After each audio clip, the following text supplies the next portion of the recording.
Hello and what is up guys, Rai here and welcome back to some more automation and BeamNG.Drive. Today we are going to be creating our very own muscle car from the year 2020. So a modern muscle car, front engine, rear wheel drive V8, 2+2 or 2+, a 4-seat vehicle, 2-door sports coupe, V8 engine. I already have the engine designed. This is the body we're doing. It's a 2009 coupe body, the 110-inch wheelbase model. This one is probably the best bang for your buck for me when it comes with modern looks and, you know, sporty appearance as well. So we're going to do a partial aluminum chassis or panel material, monocoque glued aluminum chassis material. I might go to light HS steel, I might not. Front engine longitudinally mounted, double wishbone multi-link suspension. So the engine's already created. We're going to select an existing project. It's a 6.6 liter dual overhead cam 4-valve 90-degree angle V8 engine. So it's sort of similarly based off of, it's a 6.6 liter engine, which is similarly based off the old AMC Javelin, which is not really what the car is going to be designed after, but I just wanted to look at like old engines and thought of something I can make it new. Except this is a dual overhead cam version V8, no turbos. It makes 501 horsepower and 515 pound-feet of torque. So this is going to be a mid-range model competing against the likes of the Camaro SS, the Ford Mustang GT, as well as the Challenger RT. I think it's a Scat Pack, because the RT is like a lower end V8. The Scat Pack is like the one that would compete against the Mustang GT, etc. So 6.6 liter dual overhead cam. That is a massive dual overhead cam V8 engine. It's probably one of the biggest dual overhead cam engines in general out there, I would say. Not even V8s, just engines in general. It's a massive engine. I've already built the engine. We're going to go through real quick here. So it's billet steel, lightweight titanium, lightweight forged. There is some quality sliders on some of the parts, because of course, you know, some engines have better parts of certain things than others. This one actually is a whopping 84 reliability, which is the highest reliability I've seen on any of my engines probably ever. Because I don't pay attention to that because it doesn't mean a lot to me. Because who needs reliability when you have a sports car engine, right? Pretty low cam profile, 12:1 compression, VVT all cams, no turbos of course. Direct injection per cylinder, performance intake, premium fuel, pretty high fuel air mixture. But it still gets a 20% efficiency, which isn't terrible. 100 ignition timing, which helps out with the efficiency, obviously. And a 6,800 RPM red line, which is weird because I usually like to do it in like actual 1,000 or 500 RPM increments. But I thought, what the heck, for a sports car and for my birthday, which is pretty much probably when this is coming out, I saw something pretty cool. Dual exhaust, no valves. That actually makes it just a bit less torque. I want the torque instead of the horsepower, and also better efficiency too, etc. Long tubular 2.5-inch exhaust diameter, high flow through A, none, and then straight through exhaust. So it is a pretty burly engine, a massive 6.6 liter dual overhead cam V8, guys. Again, that's a massive engine. So I've chosen again this body here. So what we're gonna do is just actually go through the bits and pieces of the car. Rear wheel drive, it's gonna have a 7-speed manual. Yes, a 7-speed manual. I have considered I might change it to like an 8-speed or 9-speed automatic, because, you know, all cars are automatics nowadays. But this is sticking to it through having a manual transmission. I might change the some gearing and stuff later on. So it's gonna have pretty wide tires. I want 300 and something. 305s in the rear, 275s front, radial sports, and probably 19-inch wheels, maybe even 20-inch wheels. 20-inch wheels, which is not over the top. It is large, but there are cars with, or there, I think the Mustang you can get a 20-inch wheel with that. Vented discs, 4 pistons, the biggest possible because it looks cool. And then fully cladded cooling flaps. So hopefully around 4,000-ish pounds is going to be a 2+2. I think the +2 is like a folding, like a half seat, like almost like a jump seat kind of thing. Which this could be. I could do 2 with full 2 or even a 3 row at the back, but I think just this is more of a sports muscle car instead of like a, you know, like a boat, right? Even though it's going to be pretty heavy. Sport interior, standard infotainment. Electric variable, the best of everything here, because this is a modern car and it has some safety standards it probably has to oblige to.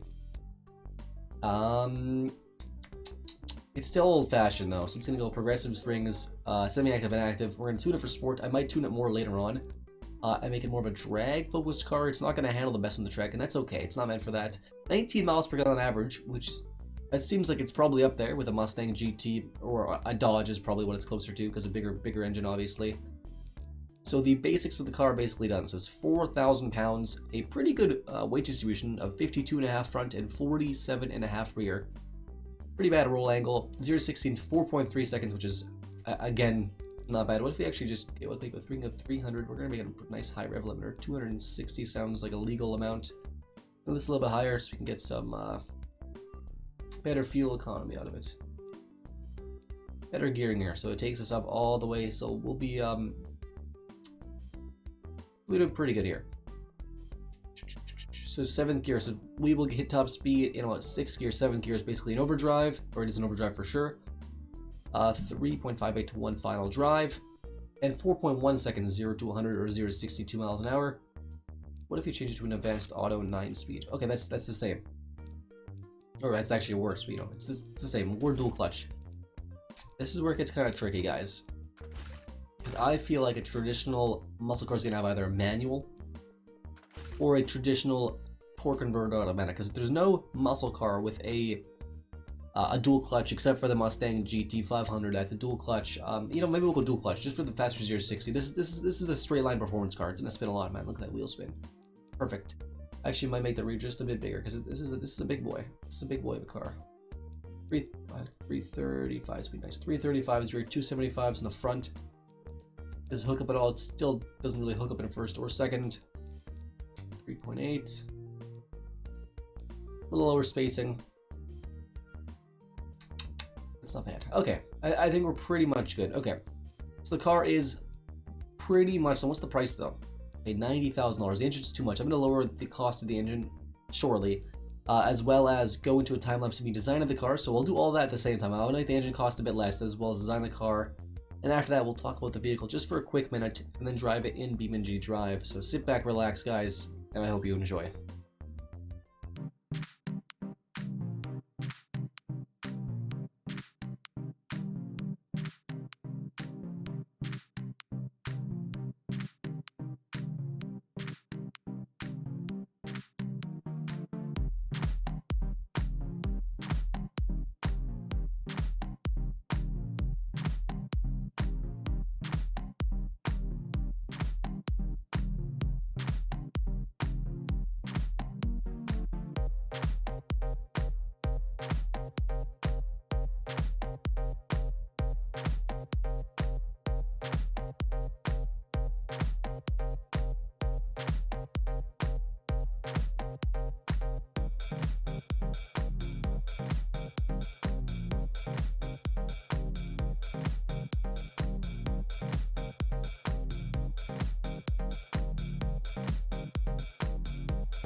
Alright guys, so in front of us we have the Maven RMX C Sport. C standing for casual sport. This is just the base end, which, you know, would compete against the Mustang GT, the Chevy Camaro SS.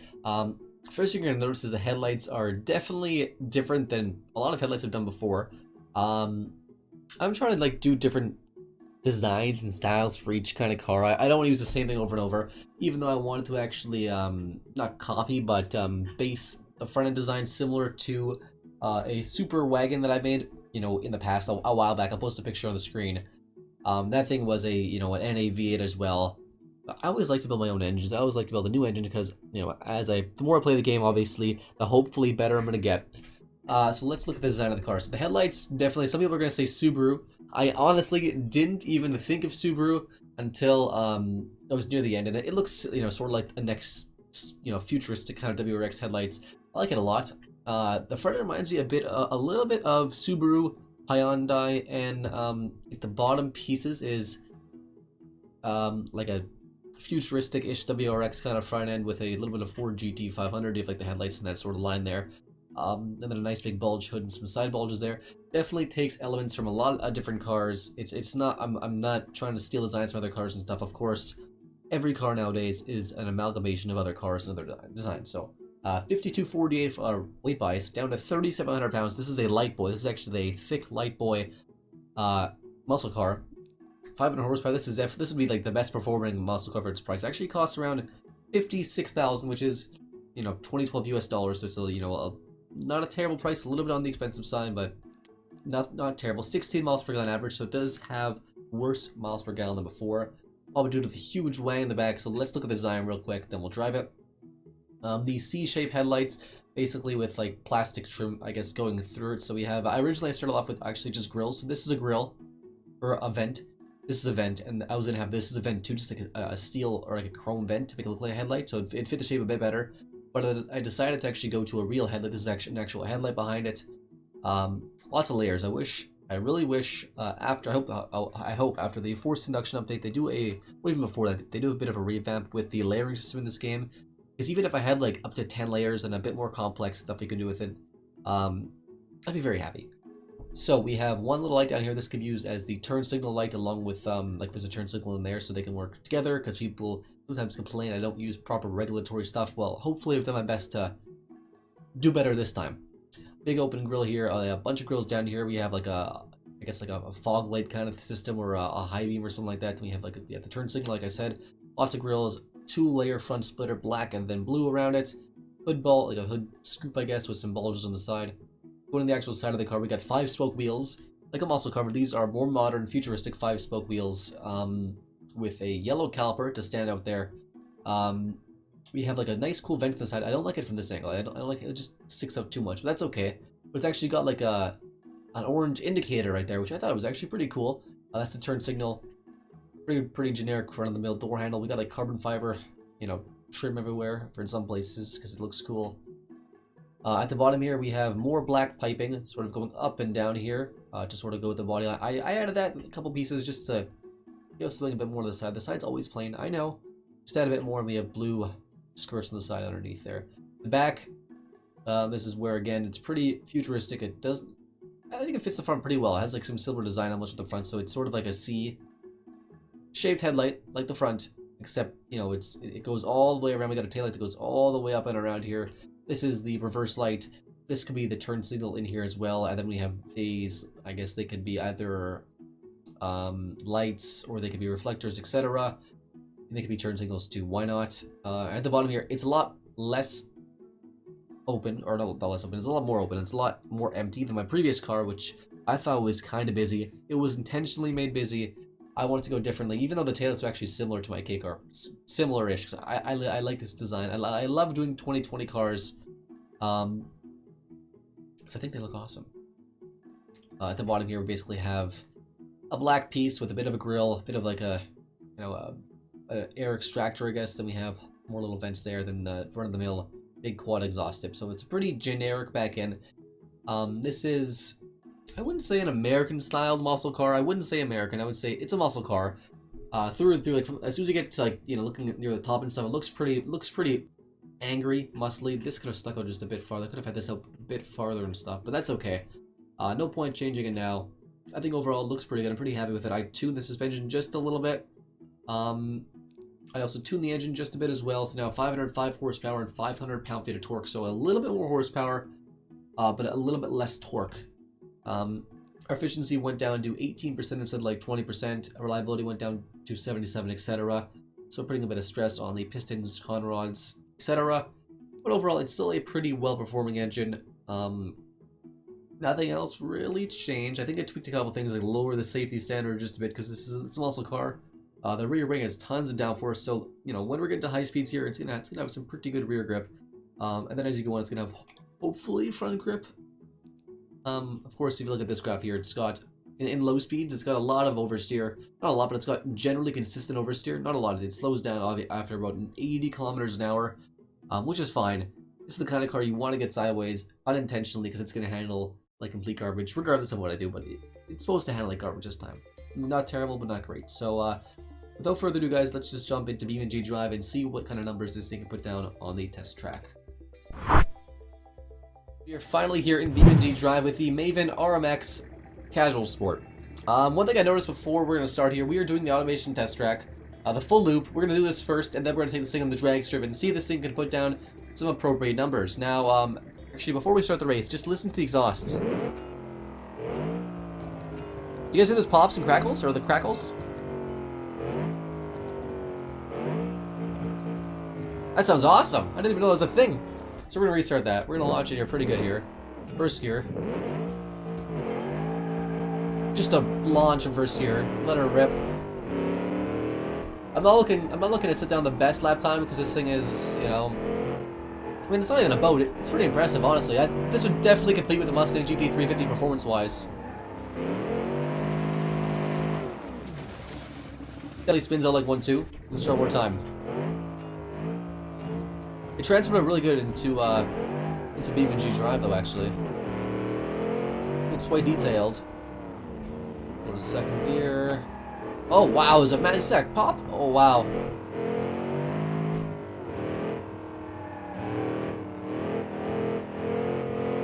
This is I definitely need to revisit this with a steering wheel and pedals because this is gonna be a lot of fun.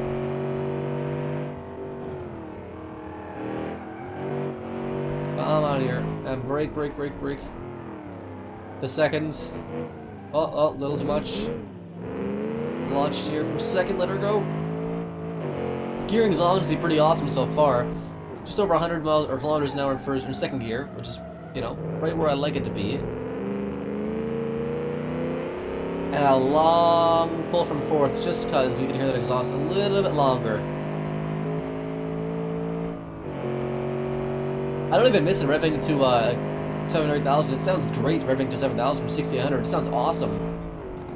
We're gonna brake a bit here. There we go. We're still good here. Fifth gear. Come on. 210. We'll start braking at. And we're good. We're gonna brake. Go back into it a little bit squirrely. We're good though.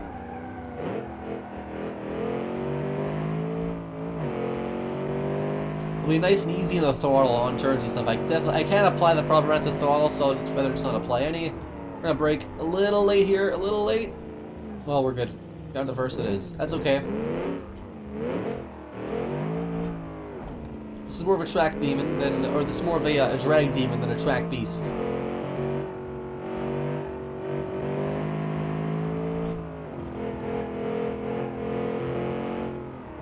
Ah, wow, that sounds just awesome.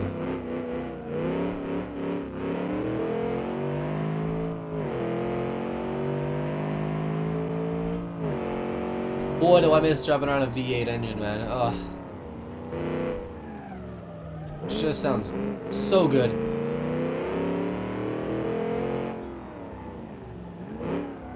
Put it down in first gear just cuz. Oh, that backfire was so great.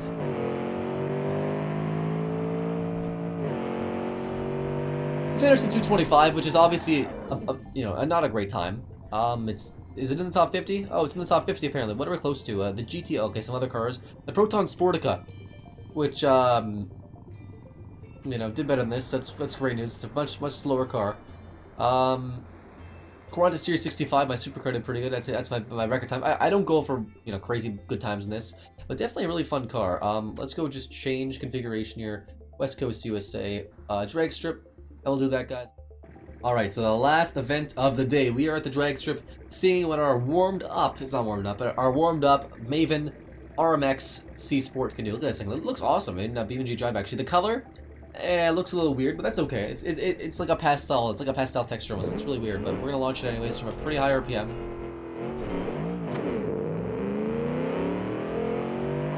I put it in second gear by accident, but that pop made it worth it. I didn't restart just because that pop was great. Yeah, 12.2, which is low, but we can do better here. We're gonna try one more time. 12.2, it's a little low.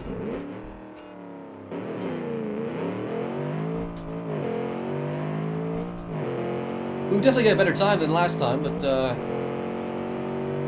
if we had a dual clutch, we could drop in even better numbers.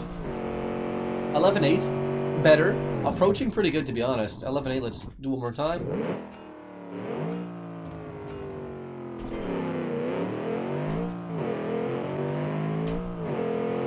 Come on. I'm trying to do my best to shift properly with the keyboard. 11.8, because this is 11.8, that's not bad though, I'll take that.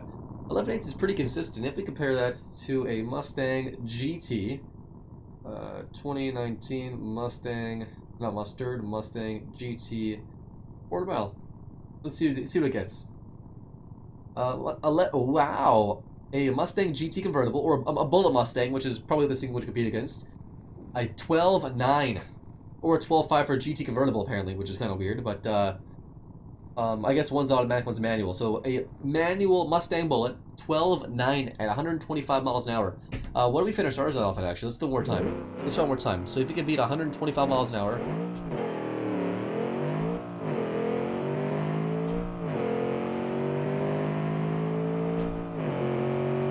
Come on. 11.6.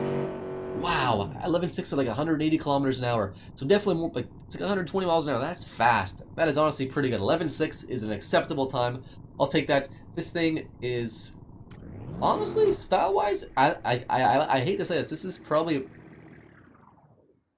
my favorite car to drive so far. Sounds awesome. I mean, the popping and crackling, that's new for everything, but it just sounds, it's great. It sounds great. Design-wise, I like the front end a lot. I think it's very, very, I don't want to say cohesive because I'm not a professional, guys. I want to say it's pretty, I feel like it's pretty cohesive design. It all flows pretty well together. I'd say, I kind of wish this would kind of just curve up slightly over here more. That's okay. Front, 8, back, little plain, 7.5, but, you know, I think it's supposed to be plain, 7.5. The side, I think the side's actually probably, this is probably my favorite side, even though it's, you know, it's subtle, but it's supposed to be subtle, you know? That little thing, I like that little detail there and there. That's pretty cool. So the car definitely is done. There's only one last thing to do. Go reverse here. Back it up just a little bit. And we're gonna see if this car can do donuts and we'll end it off. So yeah, guys, leave a like, a comment down below. Let me know what you want to see me do next. This was a suggestion for someone. Actually, I was planning to do this anyways, but someone suggested this, and I decided let's just do it because it looks like a lot of fun. If you guys have ideas, I do take requests always, and we'll get to them at some point. You guys know that already. So anyways, guys, thank you so much for watching. And as always, I'll see you next time.